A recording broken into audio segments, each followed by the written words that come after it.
Hello guys, I'm Matt, and welcome to a brand new series. Before, I've been using this channel only for Multiverse Mission X related stuff, such as trailers, updates and news and so on. But those of you that follow me on Twitter will know that I always express and share my thoughts about Dokkan animations when they drop on Twitter. And recently I've been trying to make my analysis much more in-depth, but with the limits of a tweet, obviously.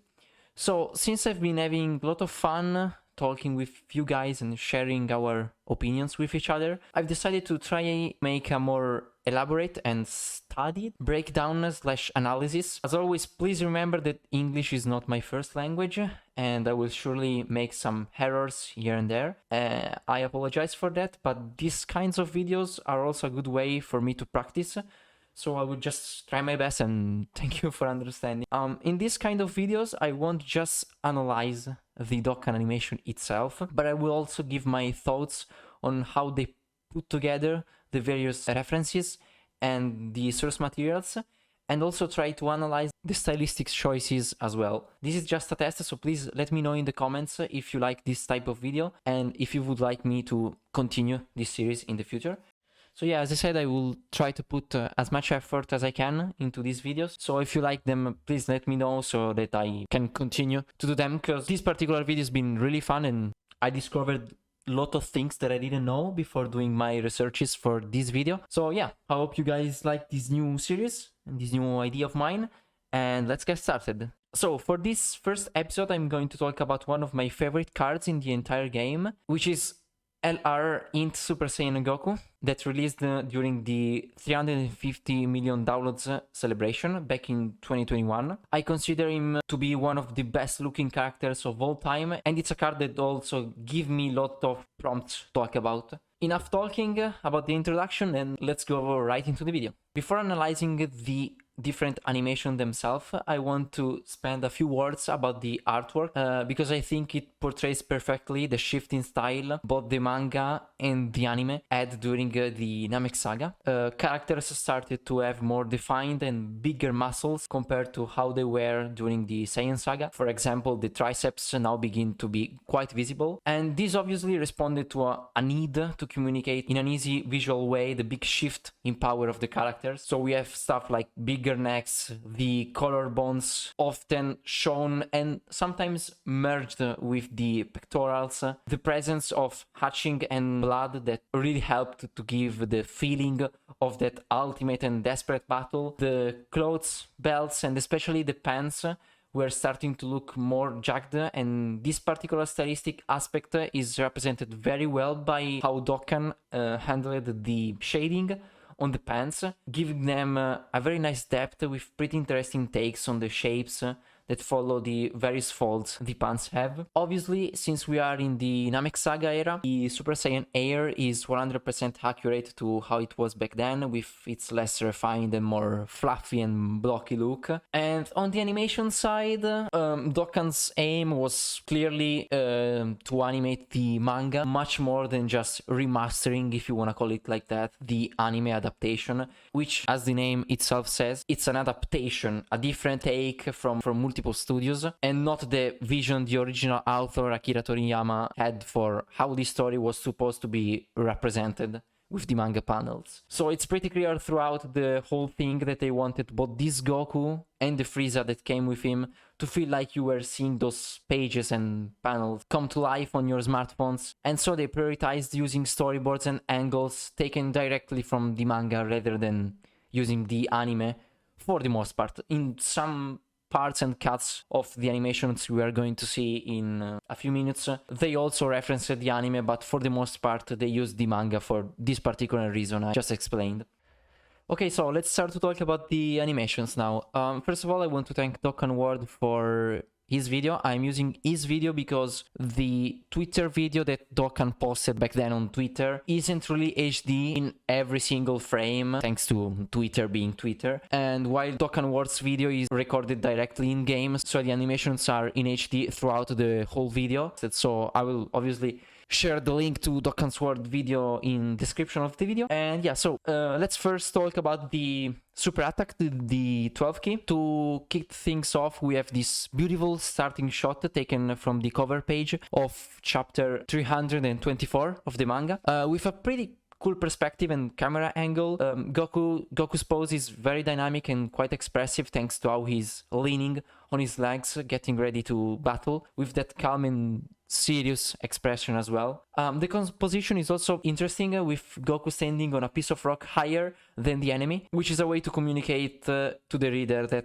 our Saiyan is stronger and is on a higher level than his opponent. Toriyama also used this technique in the fight between Goku and Vegeta in the Saiyan Saga, where the prince is often shown positioned higher up, giving him a sense of authority and as a sign of his great confidence and apparent higher power level, because we know how that fight went, but whatever. Goku here is portrayed in the exact same way, and his expression as well is giving us a sense of calm and confidence in his own abilities. So just by looking at this frame, you immediately know as the reader or as the one who is watching the animations that Goku is pretty confident to win and is pretty sure he's the stronger one. In the original panel, we also see a red lightning in the background striking the planet, but in Dokkan they changed its color to blue, as you can see right there. Not maybe in this frame, but okay, yeah, in this one it's pretty clear. And I find this to be a very cool choice, and before doing my researches for this video I didn't know about it, but this stylistic choice is a reference to, sorry for my pronunciation, I'm not Japanese,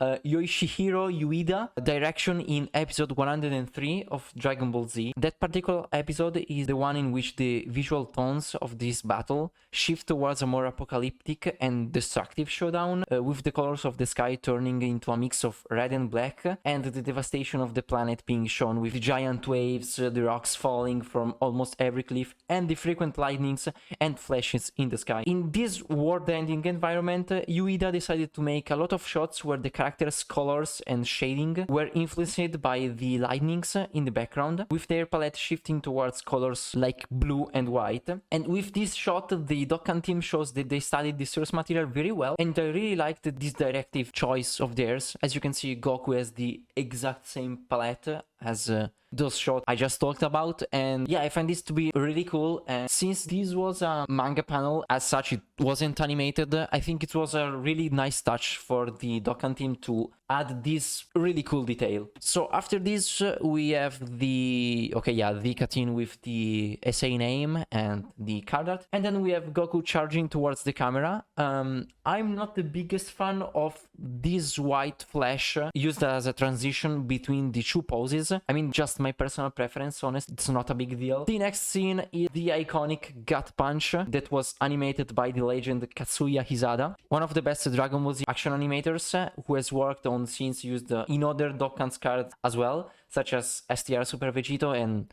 Full Power Frieza. So we have this nice cut of Goku dashing towards the camera with honestly good timing. I wish the airbangs moved not only here where the assets gets bigger, but also right at the start of the dash here, as a way to emphasize the movement. But since it's a short segment, you don't notice it that much. I mean, it's how many frames? Like 21 frames, almost 1 second, but I mean, your attention is quickly shifted towards this part of this cut, so not a big deal, honestly. After that, we have 3 very well drawn, actually, close-up frames, and then the legendary punch, obviously. The asset expansion of Goku here, okay.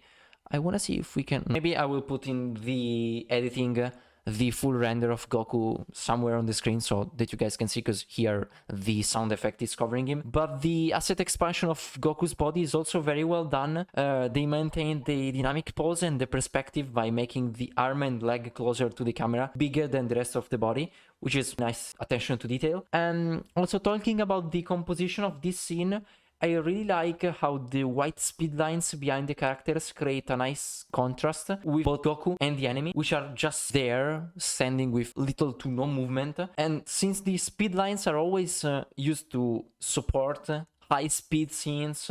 I think it's really cool to see them used in such a different way. Also, one thing is that in the episode, before Goku does the punch, everything goes slow motion once Goku dodges Frieza's attack, which gives the reader of the watcher a sense of surprise and further adds dramaticness to the scene by giving a sense of anticipation and tension for what's to come. I think they should have maintained it in Dokkan as well, but I kinda get why they didn't, since here there was basically no attack to dodge and it was just the start of the super attack. Seeing Goku dash towards the screen with this great speed and then suddenly make everything go slow-mo would have felt a bit strange for sure. But I mean, they could have also made the animation start with the enemy trying to punch you or like hit you and Goku dodging the attack with this slow motion, but doesn't really matter that much. This scene works really well like this as well. So yeah, just me analyzing and trying to break down other possibilities to make these animations. So then we have the enemy sprite fly away. I'm not really gonna comment on this that much because it's like a PNG moving. Then we have this cut, which was animated in the anime by Masahiro Shimanuki, one of the best Dragon Ball Z action animator. So we have Goku following and passing in front of the camera, enveloped in the aura, which looks really good overall. The shading is on point, the effects are on point, and the anatomy as well is on point. My only nitpick is that when Goku, not really in this close-up, which I think looks really nice, but here when Goku is further away from the camera, his hair feels a bit too big, like supposed to be perspective, but if you compare it to the very next frame, which is this one, you can see that the proportion here actually look fine, and in this other frame they don't. I think what gives it away is that top bang, the giant bang in the back, which yeah makes the hair look bigger from this distance, but in reality they aren't, because I'm gonna add a zoom in editing. If you actually look closely, they have the same proportion. It's just that the giant bang in the back that is creating a sort of illusion, I think. Yeah, I don't really know. Maybe yes, maybe not. You guys can let me know in the comments. I always thought this frame looked a bit off due to the air, but then once Goku is near the camera, looks fine, so I don't really know, honestly. After this, we have a cool shot of Goku hitting the enemy. I think this is taken from the Slug movie. I've always not really been a great fan of this cut. It's kinda lame. It's so fast that you don't really notice it. I know it's supposed to represent Goku flying from the left side of the screen to the right, because yeah, after this we have this beautiful flip and he's leaping from the rock, which we're gonna talk about in a minute. It's okay-ish. I think they could have just made Goku fly and surpass the enemy without hitting him. It's a nice scene, not really necessary in my opinion. It's fine. Not the best, not the worst. And then, well, we have something really close to the best, honestly. We have this beautiful, beautiful cut, probably the best cut of the whole animation. Goku spinning with the aura exploding and all the segments deteriorating in the air. Looks very, very nice. And then Goku leaping from the rock, lying back to the enemy. I think this flip as well is taken from one of Shimanuki's cut as well. It's amazing. It's very dynamic. Goku's gestures and poses look really nice. This shading looks amazing. Like, look how detailed this drawing is. It's very, very well done. The ki dissipating in the air looks also very organic, with lots of different and interesting shapes for the aura. Scene is taken directly from Yu Yu Takahashi's work in the Dragon Ball Super Future Arc Special. You can notice Takahashi's style by this small pose that Goku does just before kicking the rock, which is something that he does quite often in his animations to add more life to his sequences. And you can also see that here in just one frame, Goku has already hit the rock and started to fly back towards the enemy, which adds a lot of contrast in regards to what happened just a few frames before, and for sure adds a lot of emphasis and raw power to the animation. We have this very nice anticipation And overall, the speed lines also add an extra layer of dynamicness and make the animation look overall more fluid. Then we have, as I said, this pose, which lasts on screen from quite a lot of frames. They are 1, 2, 3, 4, 5, 6, 7, 8, 9, 10. Yeah, 9 frames, which is a lot, and it's the Takahashi's pose I was talking about earlier. This whole sequence is very well done. The smoke assets are well drawn. The camera angle also looks very sick, especially in this next scene. We start from this awesome top view, and then the camera rotates as Goku is flying towards the screen, and it's amazing. Really well done, in my opinion. The kick is wonderfully animated. The different assets for clothes, the wristbands, the air, everything looks really good. The speed lines also add a lot of impact to the scene. Then we have Goku hitting the enemy with, again, speed lines. Speed lines are like a constant in these animations, both the 12 key, 18 key, and then the active skill. Actually, the Goku hitting the enemy is pretty fast, which, I mean, it's fine because they spent a lot of frames just with this pose, so it makes sense. Then we have this beautiful pose with Goku getting ready to hit the enemy with another kick. Here they use a little bit of the Dokkan twinning, as I call it, which is basically moving the same assets using twins to add a sense of anticipation instead of drawing more frames and different assets, which is fine. I mean, how many different assets they've done? 4, yeah, it's fine. 4, and then the 4 uses a bit of twinning to transition to the 5th one with pretty good smears on the boot, and Goku almost hitting the enemy. And right after we have this other camera angle change, which is done quite well because your attention is obviously focused on Goku's legs, which are almost in the center of the screen, and right in the next frame Goku's leg hit the enemy exactly at the center, or not really exactly, but I mean the enemy is a bit shifted towards the right, but Goku's leg and foot is perfectly in the center, so your attention, your focal point is always in the same point, which I think it's a very good thing. And we have this very cool impact effect, very Z-esque, Z-like.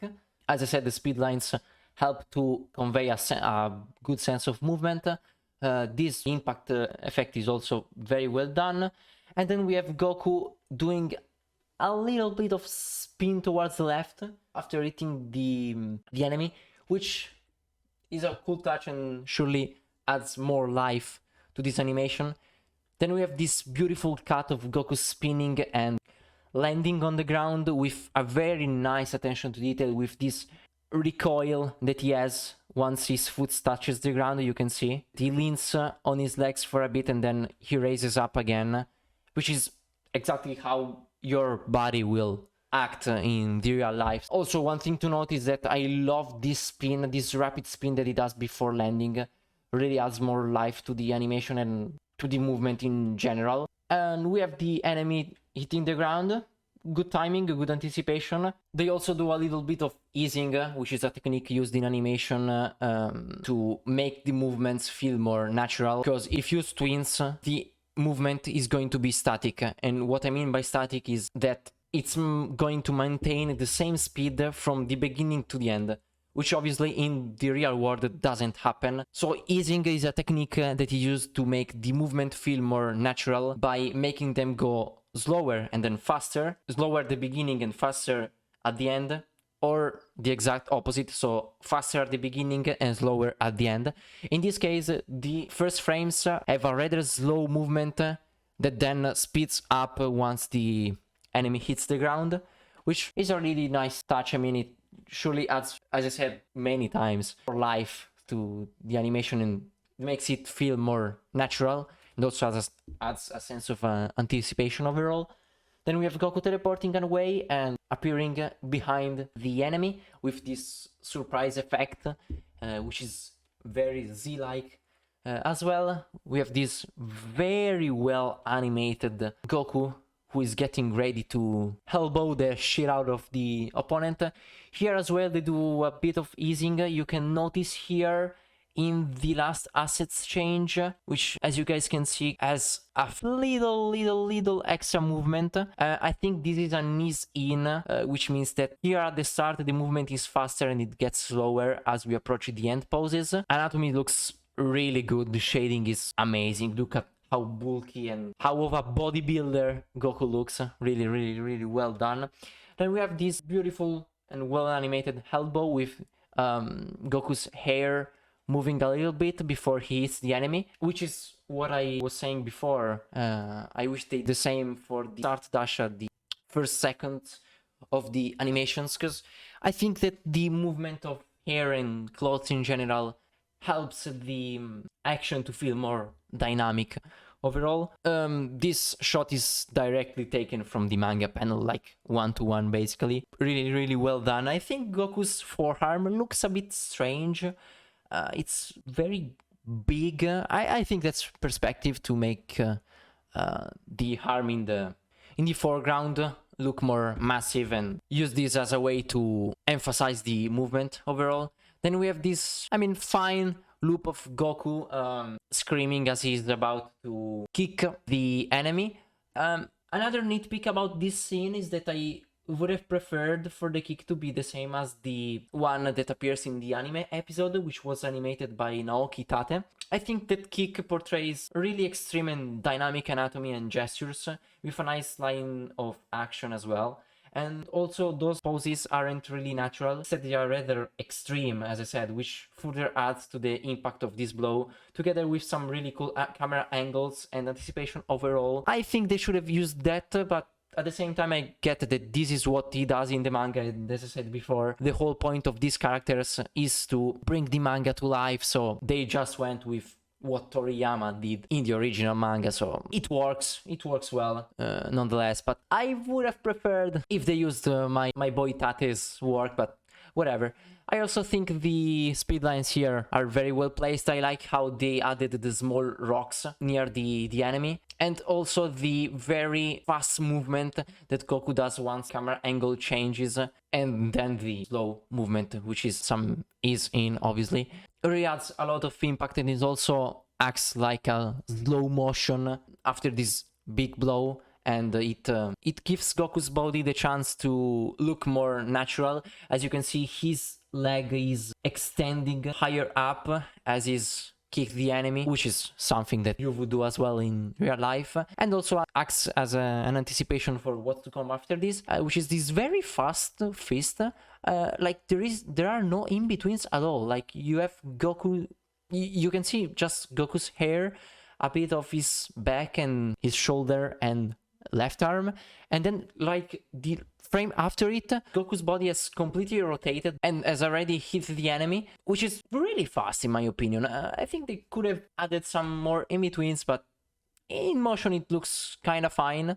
It feels strange to go from this pose to this. As I said, you don't really notice it, so it works fine. I think the anatomy and the drawing in general looks also very nice. And we have the enemy flying away in the sky, and we have Goku teleporting behind him with this really cool perspective of the camera angle being basically on Goku's feet as he's approaching towards the camera to land this elbow.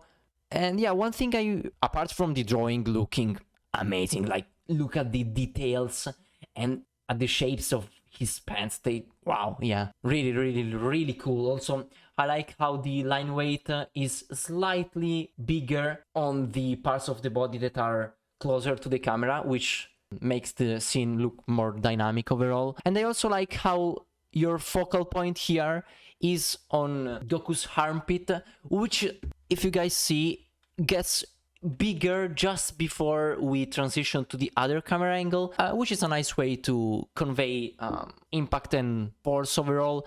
And as I said, with the second kick he did a few seconds ago, in the animation, not in the actual video analysis, because I don't think it's a few seconds ago, rather minutes, quite a few minutes ago, your focal point is almost at the center of the screen, and again, Goku hits the enemy in the same exact point, so your eyes are always stuck to that particular part of the screen, which is a really good thing. Here the movement of the air and clothes makes the scene more dynamic and makes the blow itself look more impactful. And I also like how they stick with this pose right after the hit effect goes away.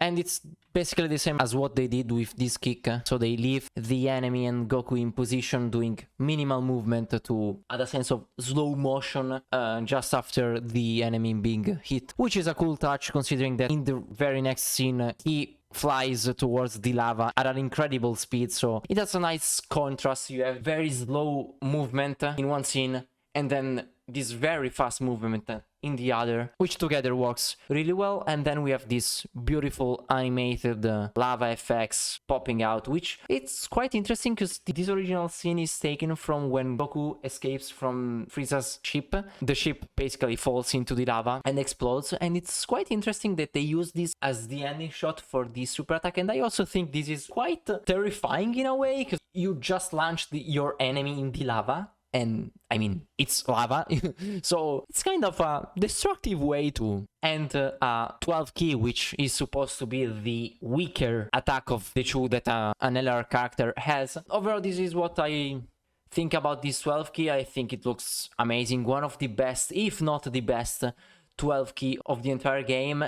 Maybe on par with LR Super Saiyan 4 Gogeta's 12 key, which I think looks even better than his 18 key, but that's going to be another video if you guys like this series.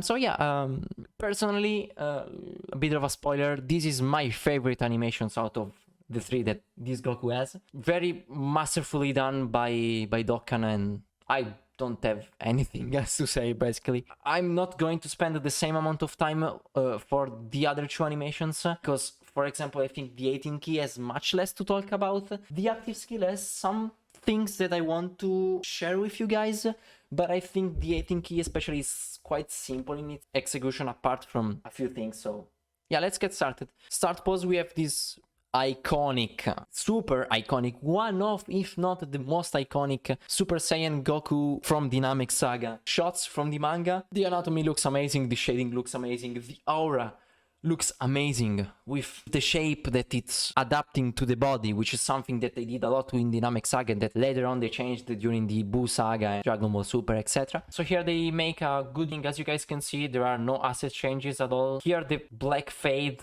masks it a bit, but these are all the same assets, just put in a different position than what they are supposed to be in the final one, and basically just between the two positions of each single drawing on this to create the motion. It's fine. More movement to the animation, which is always appreciated. I also like how the aura follows the movement of his body while also maintaining his motion. Like the aura is animated while it follows the twinning of the assets, which is a cool touch. They don't always do that, especially for recent TORs. They sometimes use the single aura asset, not animated, and it looks bad overall because you see the body move, but the aura is static and doesn't move. Then it begins to move again when the body has completed his movement. It's a mess. It's a mess. So then we have the nice transition, I think. We have the cut in, zoom in into the screen and get bigger as a way to transition to the next frame. I know there is like one frame, but like you guys, the naked eye will notice it only for 1/30th of a second, which is nothing. You will never see it with your naked eye, so who cares? We have this beautiful dash of Goku going towards the camera and getting bigger. I also like how his body is getting bigger at a different frame rate than his legs and belt, which adds a lot. Yeah, you can see here his muscles, his shoulder, his pectorals are much bigger than his other body parts, which makes the character feel more powerful and look more powerful. The hair looks amazing, really well animated. The loop looks amazing. Yeah, everything looks really good in my opinion. So here we have something really interesting, because these poses are actually very similar to what the first few poses of the 12 key look like, and I can assure you they aren't the same poses, they are just similar. I mean, it's a dash towards the camera with the camera rotating and yeah, as you can see, turning around Goku's body. a cool coincidence that they look so alike.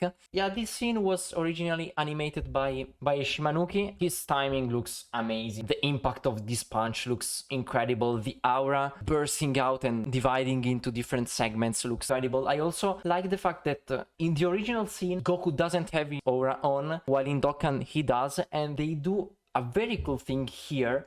As you can see, the fist covers up almost everything on the screen, but behind it you can see the aura, not the body, the aura, which means that they made Goku's fist bring the aura with him, like moving the aura in the air as he's about to punch the enemy, which is a really cool touch. In my opinion, it makes the aura more like a living thing, a natural thing, rather than just flames or an effect around the character. The impact here looks very nice with these speed lines and this very interesting screen shake with the character zooming in and out from the camera, which surely adds a lot of impact. The anatomy also looks kind of fine. I've always thought of this arm of Goku to look a bit short, but that's exactly how it is in the original scene, so I guess they did it for accuracy. And I also like how you can see in right, you can't really see them because of the aura effects, but the enemy is spitting after being hit, which is a really cool touch and further adds more impact to this punch. Then we have Goku's grabbing enemy's legs with the assets being a bit low quality. I think the line art, especially, like, you can see the pixels. It's not a smooth line. I guess it doesn't really matter that much because it stays on screen for so little, but here in this frame you can see that the compression did them wrong or something. But I mean, it's stuff that you will only notice if you go frame by frame, as I'm doing right now. So then we have this cut of Goku spinning around with the enemy. I think it looks quite nice overall. I don't think there is much to say about here, outside of the anatomy and shading and drawings in general looking very good. The speed lines adding fluidity to the movement. I think the sound effects also look very nice here. The frames look really good. I think it works well. Nothing really to say about here. Then we have this close-up of Goku. So here I have some things to say. First of all, here you can see how they use twinning outside of the drawing looking amazing for the 50th time. You can see how the different assets move a bit before changing poses. Here it's, I'm pretty sure, an easy in. You can see by how fast the movement is at the beginning and how it slows down towards the end. You can see here in these last frames it's much slower than at the start. The poses look fine. I think in some frames you can really see Inao's anatomy shining by how childish the faces look, which is something that happens a lot with his assets. For those who don't know, Hinao is the fan-made name of the newer artist of Dokkan's animation, which is not really new. He's been working on animations since 2019, but he recently started doing almost all of them, basically. And I think the most you can notice his style is the 7th anniversary LRs with Gogeta Blue active skill and Super Saiyan 4 Gogeta's super attacks, which are entirely drawn by him, and you can really notice his style. If you guys want, I could also make a breakdown on his drawing style, but you can basically tell by how he draws the biceps, by how rounded his shapes are, his noses, how his faces look more young in a way. So yeah, I think in this frame in particular you can clearly see his style represented with this asset. Then here we have only the face and the left arm changing. The other assets are the same. Here we have very similar asset to the 12 key loop one, which is kind of funny that this is the third assets in this animation that look very similar to the previous one, but doesn't really matter. Obviously you will never notice it in motion. Then we get on this asset. So while I think the anatomy and drawings in general look really good, again, twinning used as a transition to this pose to this one, which I think looks really good. Like, wow, looks amazing with the aura, the colors. Look behind his left shoulder. What is that? I don't even know what to call it, like a thing with the same color as the third tone shading, or the second layer of shadows, if you want to call it like that. And yeah, it's like one simple solid color put there. I don't really know what it is. And as I said, you will never notice it in full motion when you watch it, especially in 2x speed. But I always thought it was kind of strange. I don't really know. Then we have this white flash that is used as a transition for Goku's turning on his aura and then launching the enemy into the air. I've personally never been a fan of this. I think it looks kinda lame. It isn't really impactful, like it turns the aura like it's nothing. But I don't know, I don't think it carries any pathos with it. So yeah, it looks fine, I think. Could have been better, but yeah, it's whatever. Maybe it's just me nitpicking, maybe it's just me, my personal preference. I always thought this was kinda lame as a power-up. But yeah, the motion here is fine. The next scene is also animated quite well with these speed lines appearing only when Goku is near the camera and then going away the very next frame, and the enemy going into the sky very fast makes this cut feel very dynamic and very fluid overall. Adds a lot of impact if you watch it like this. Yeah, you can see those speed lines really nail the speed at which the character is being launched towards the sky. Then we have a nice cut of Goku putting his arms together. Nothing really to say here. It's just PNGs moving on the screen. I think they have a minimal movement, maybe. Fingers, you don't really notice it, so it's whatever. Then we have this cool shot from the back of Goku charging the... not really charging, but getting ready to start to charge the Kamehameha. Taken directly from the manga. I really like how the air feels fluffy and alive overall, even though they didn't change the assets, but rather in here as well they only it's almost like they used the puppet tool in After Effects and then animated it. But yeah, even if they are one single asset just being transformed, scaled, rotated, twinned, skewed, all the different transformations you can do on an image on the Adobe programs and all editing and graphics programs, I think they look quite nice. They look alive, which is something that Dokkan doesn't often do. They often like make the air rotate on a 60-degree angle, going from 1 2 3 1 2 3 1 2 3 in loop, which I mean it works, but it kind of feels lame at the same time. Obviously they have to save some budget, so of course I wish they would always animate the single air assets like this, because they feel very alive, as I said, but whatever.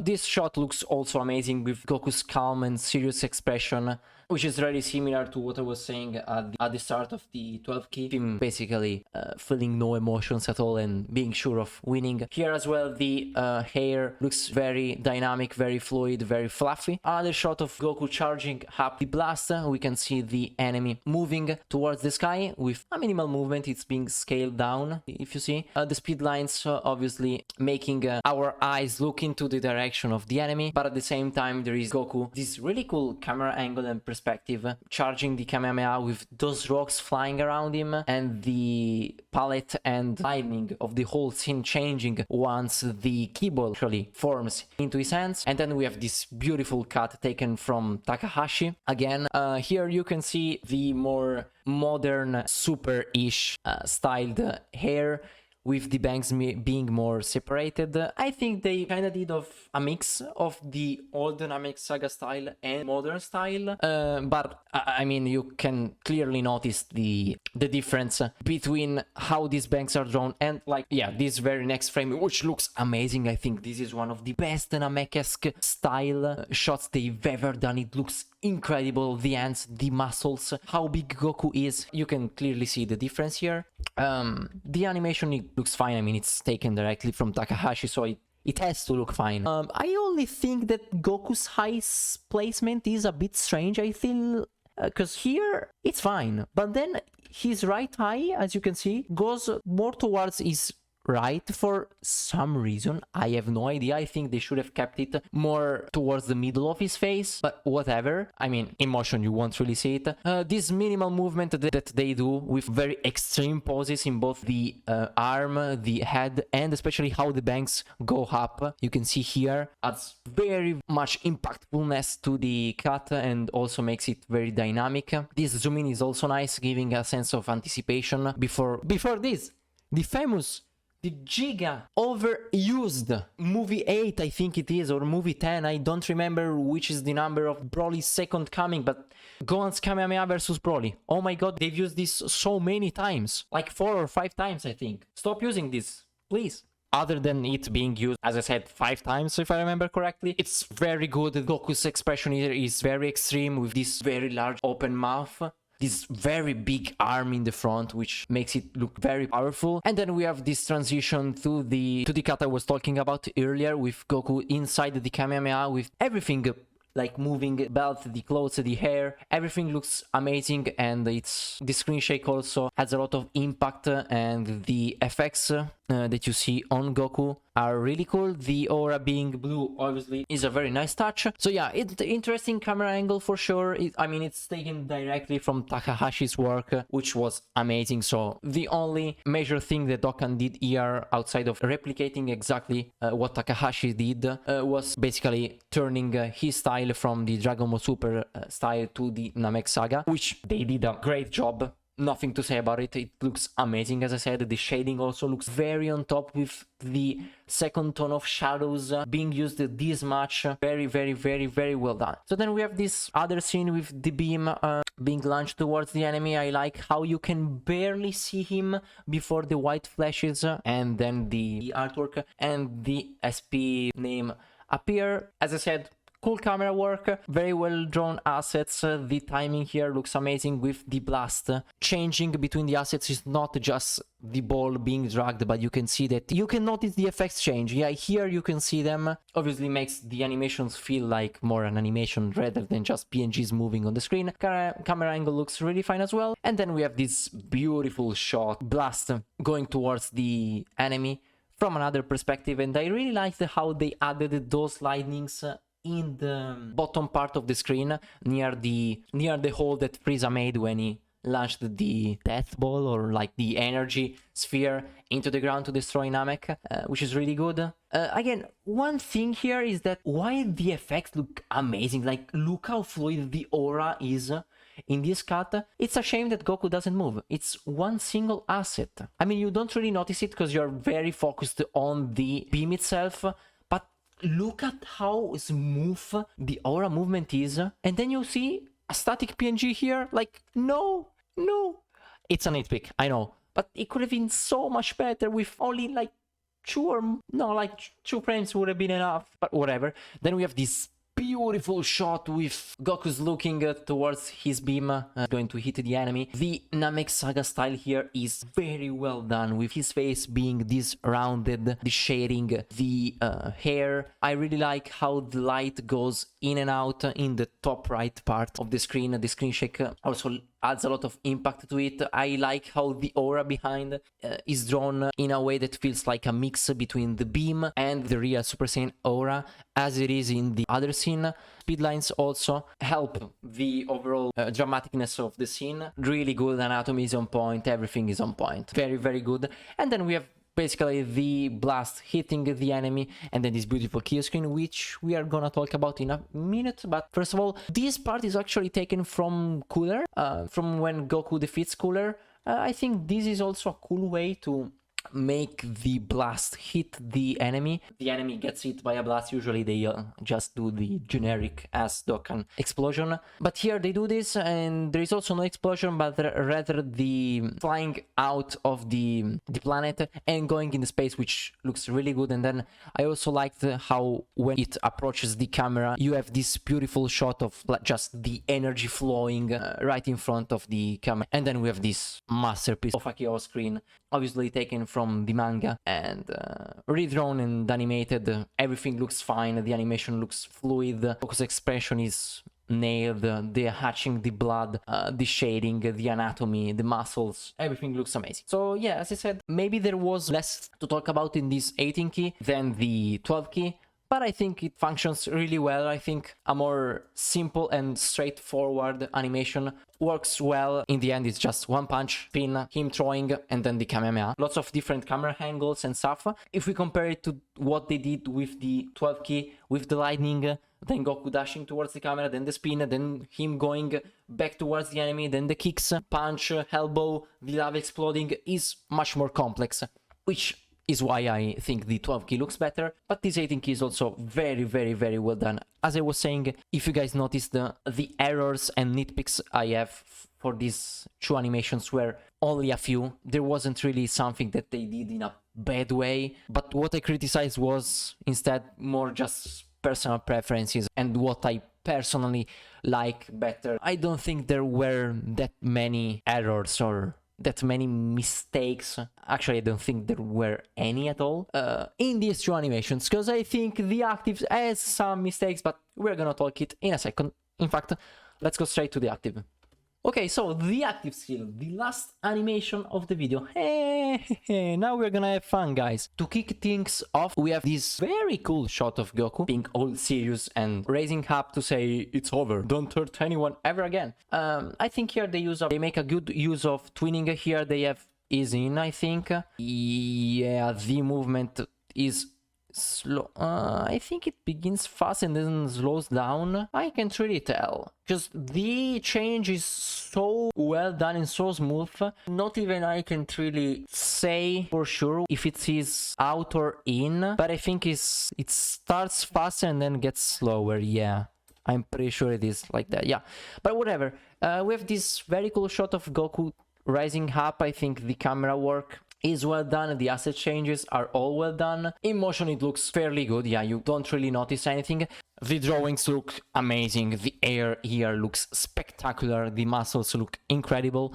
The mouth is well animated, synced with what Goku is saying, all in the Japanese version, because the English dub isn't really the best. Then we have this very well done animation of him turning around. I like how here they use twinning and make full use of same assets. As you can see, the pectoral assets don't change until the... No, wait, here they change. Okay, yeah. So for 3 frames, the pectoral are always the same asset. And then here on the 4th movement, they change. And then from here on, yeah, it's all different assets and poses, okay? Kind of like how they managed to mask. Yeah, here you can see his right arm is the same. Especially you can see it on the shoulder. It's the same assets, just scaled and twinned towards the right part of the screen.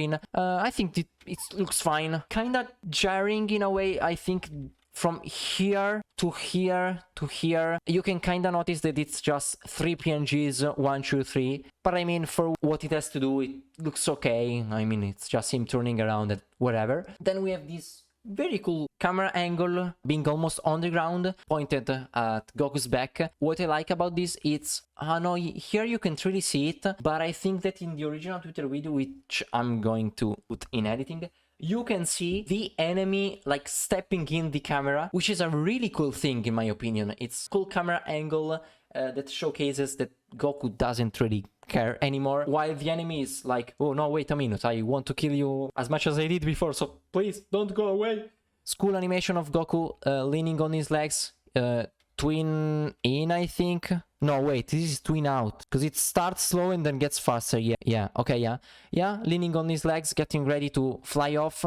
I like the white flash here. I don't think in this particular scene they should have added the aura fragments. I think it works well. It's just him turning on the aura instantly, so it works, and then just flying away in the distance with very cool effects work with, yeah, you can see these little aura sparks going away as he basically takes off. We have a really cool shot of Goku just flying away in this destroyed and apocalyptic environment. Then we have these sprites being enraged by the fact that he's going away. As I said, he wants to kill him, so he charges him, and this is where the best part of the animation begins, because we are gonna talk about it in a few minutes. But remember that what Goku is doing here, I'm gonna fast forward without really commenting on it.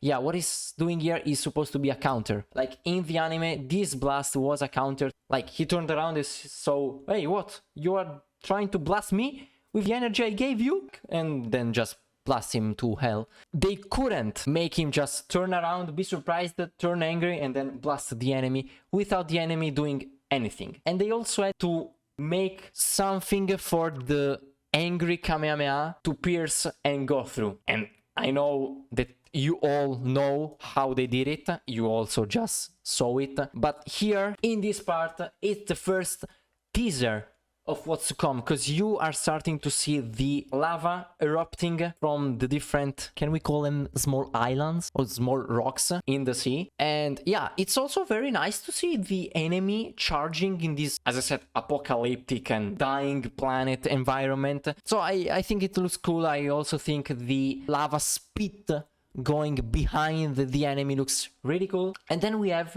the Bakayaro moment, the moment in which Goku realizes that the enemy wants to hurt someone. He's not going to follow Goku's advice to don't hurt anyone else.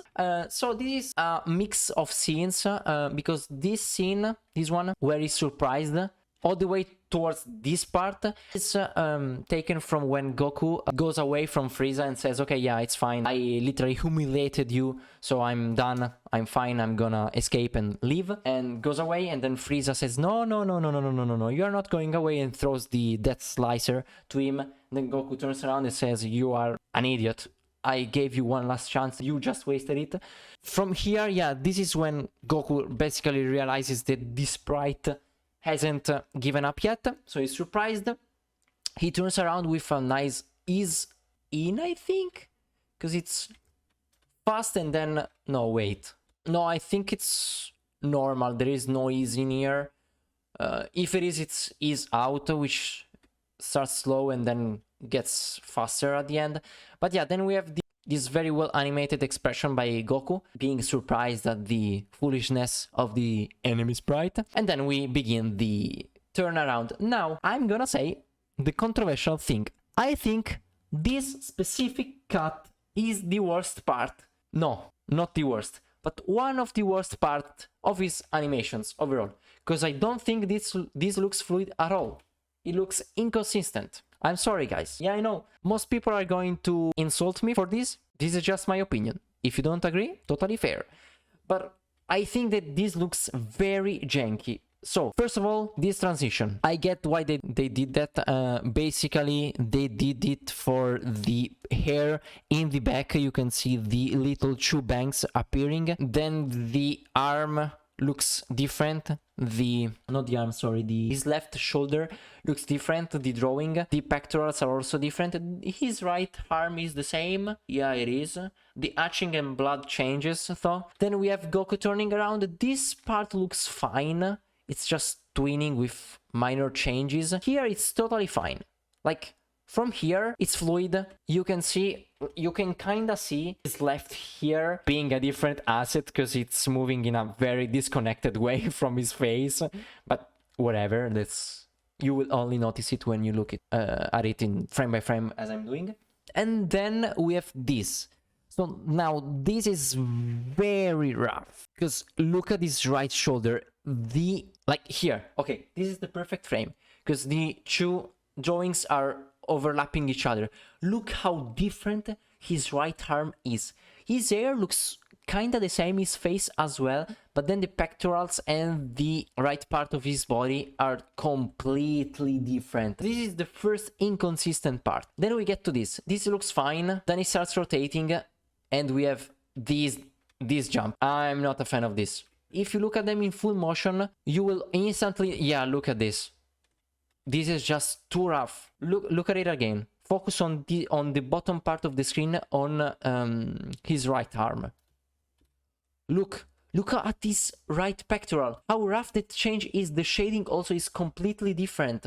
The shadow, like, it's taking half of the space in this frame, and in the frame prior, there is only a triangle. Like, it's too rough. It's too rough, in my opinion. And then we have this part, which looks okay-ish, I think. This is a big change.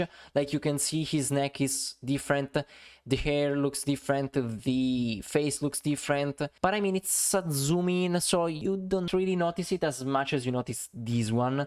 I think this zoom looks fine, just tweening and skewing the assets, and from here on, you can notice the assets changes.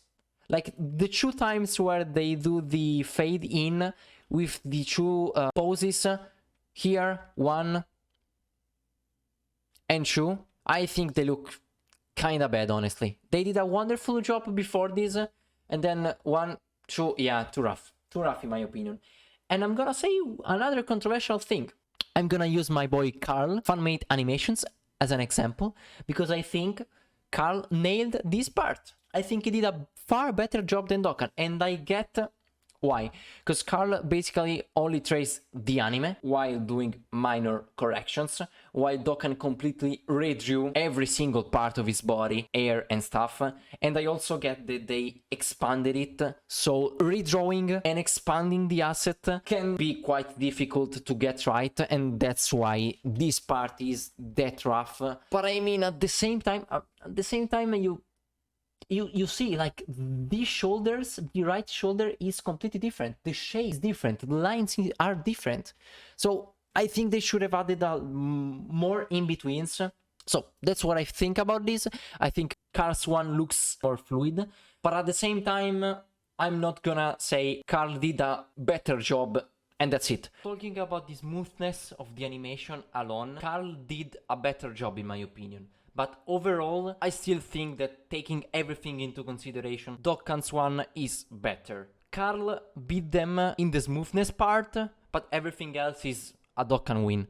And I mean, it's for pretty obvious reasons. Carl is just one guy doing it for fun, for hobby, not as a work, while Dokkan is a big team specialized in that, full of people who are doing animations for work and they are getting paid for that. So obviously they have both more experience and resources than Carl, which makes sense, it's a professional studio. So yeah, I think this smoothness goes to Carl, but everything else goes to Dokkan. Then we have this beautiful shot of Goku getting ready to blast the enemy off. With an eyes is in. Here the movement is faster and then it gets slower as he's getting ready. And then we have the best part. This animation is very strange because you have worst and then the best part right after one another, which is correlated to what I was talking about earlier. The angry Kamehameha is supposed to be a counter, okay?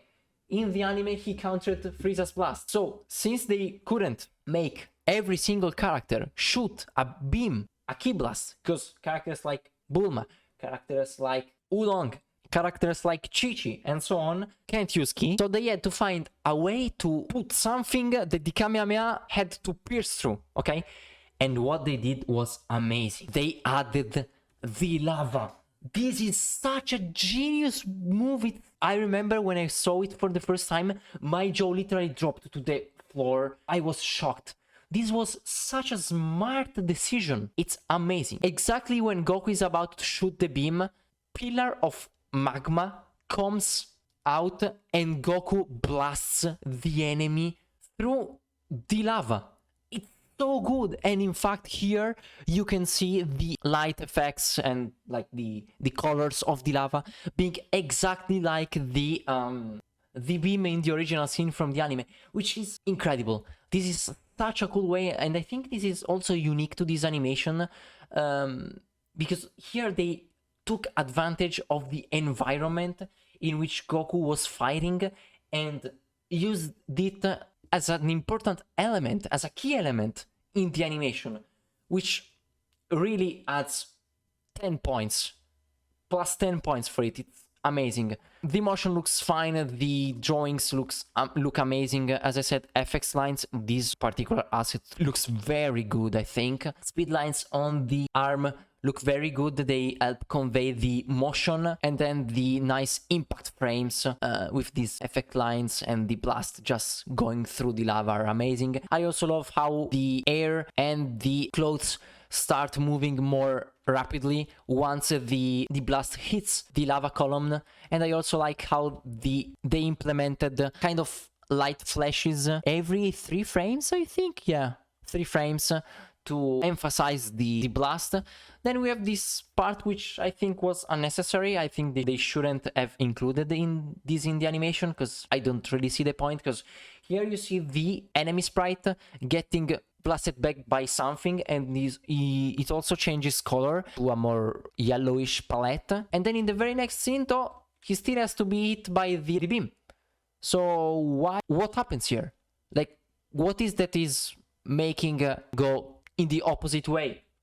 Like here, it's like he's being hit by something, but in the very next scene he still has to beat, so I don't really know. I don't really see the point of this scene. And then we have the enemy just being completely enveloped by the blast. Here you can see him like going inside the blast, which looks really good, and then everything exploding, and woo! The KO screen. Mwah! Incredible, incredible. But before talking about the KO screen, I want to say something about this, a little nitpick. I'm gonna show the assets here. I'm gonna put the assets somewhere on the screen in the editing. One thing I don't like is that this very whitish tint they gave to this scene, I'm not really a fan of, because you can't really see the explosion assets in the background, because I think they are done really well. They're very well drawn, and I personally would have liked to get a cleaner and more proper vision to it. So I don't know. I think they should have made the white opacity a bit lower, but I mean, nitpick, personal preference. And then we have the KO screen, which I don't think needs any words. It looks amazing. It's the exact expression and the exact manga panel that Toriyama originally drew. Air feels very alive, very fluffy. I think for this they used the puppet tool on After Effects and then just exported the PNGs.